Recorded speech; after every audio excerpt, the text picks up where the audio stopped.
Year 1947, from a corner of the Indian Ocean, an unknown distress signal, a terrifying signal, was being broadcast. Its echoes reached America, England, India. Even China was momentarily baffled upon hearing this mysterious signal, wondering what was happening. This terrifying distress signal made the captains of thousands of ships sailing in the Indian Ocean, Atlantic, Pacific, and Southern Ocean get goosebumps. For those who don't know, a distress signal is sent when you are in extreme danger and your life is at stake.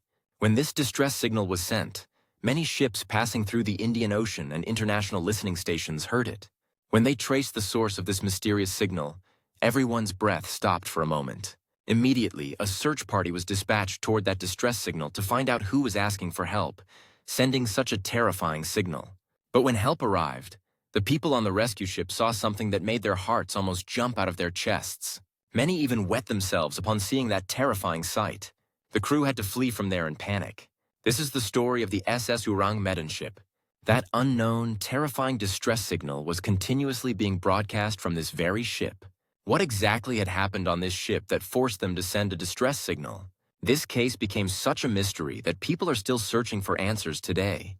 Year 1947. Many Dutch, American, and English ships, along with listening stations, heard a strange signal coming from the Indian Ocean. That terrifying signal was in Morse code, something like this: "The officers and captain are dead. Bodies are scattered in the chart room and on the bridge. I think the entire crew is dead." Just seconds after this Morse code signal, another message was sent from that ship: "I die." After which everything went silent. "I die." This was the last message. Every ship sailing in the ocean heard this Morse code. Among them was an American ship called the Silver Star, which was patrolling near the Malaysian coast at that time. With help from other ships and listening stations, that American ship traced the location from where this distress signal had come. It was found that the signal came from the end of the Strait of Malacca. The Silver Star tried many times to contact the SS Ourang Medan, but there was no response. The Silver Star's captain felt they needed to investigate what was going on because something was definitely wrong. Since no other ship was willing to go there after hearing that distress signal, the Silver Star's captain decided to go and investigate. He informed all other ships and listening stations that they were heading toward that area as a search party.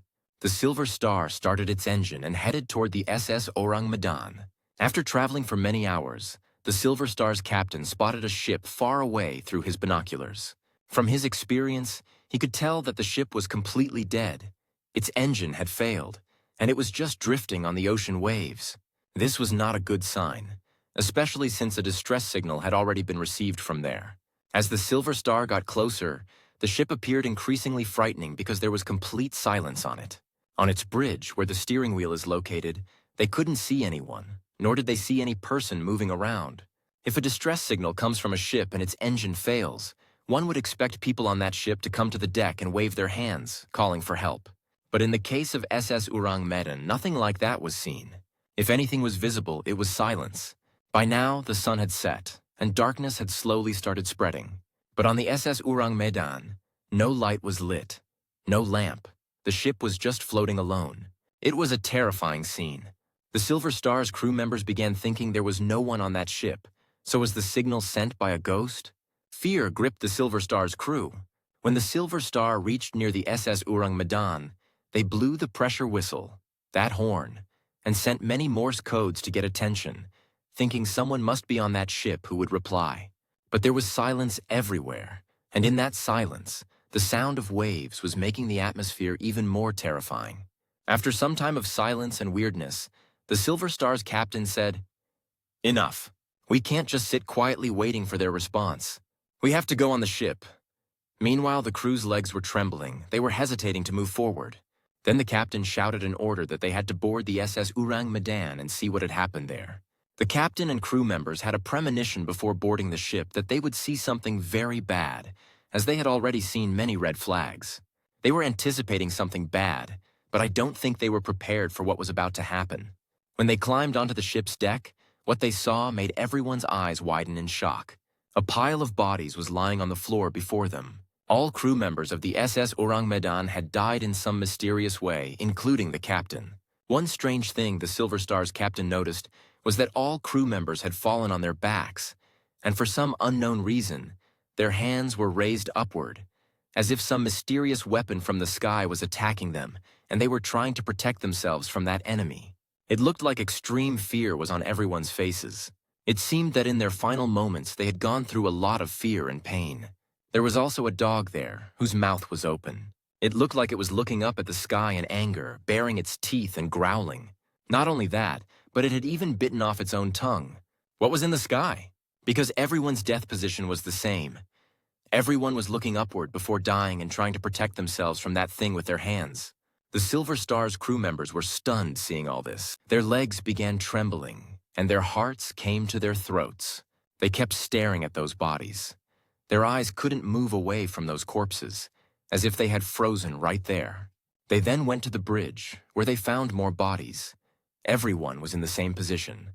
Hands raised upward, eyes looking up, mouth open, and lying down. The man who was sending the distress Morse code signal via telegram, he was also found dead.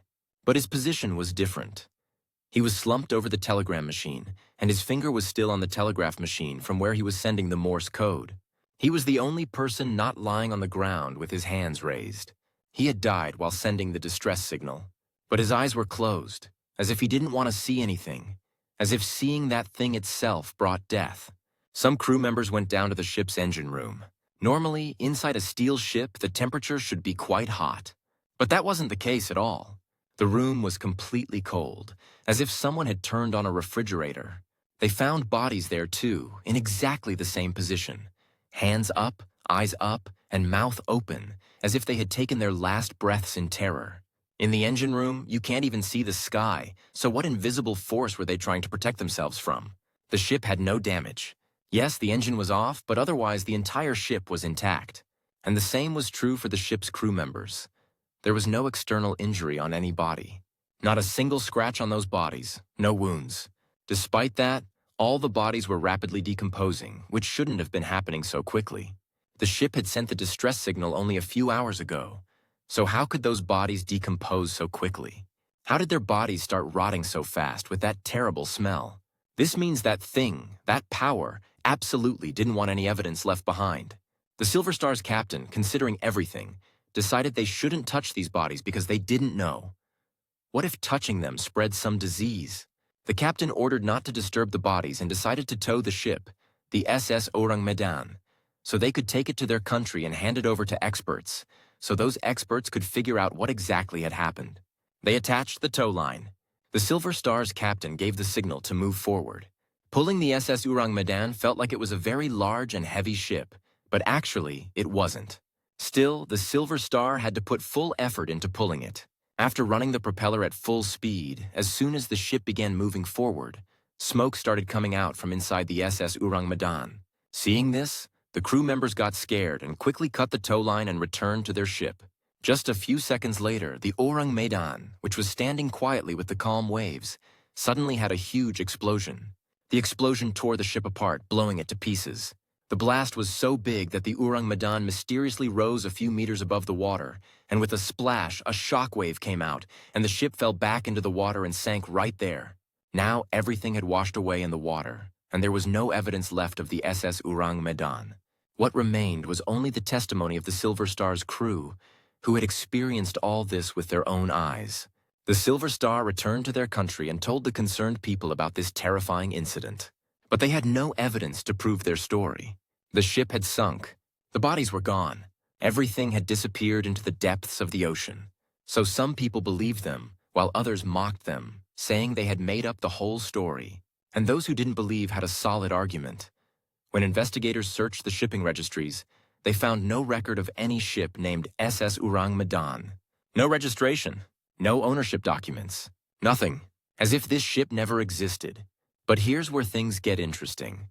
In 1952, 5 years after this incident, the United States Coast Guard published this case in their official publication called Proceedings of the Merchant Marine Council.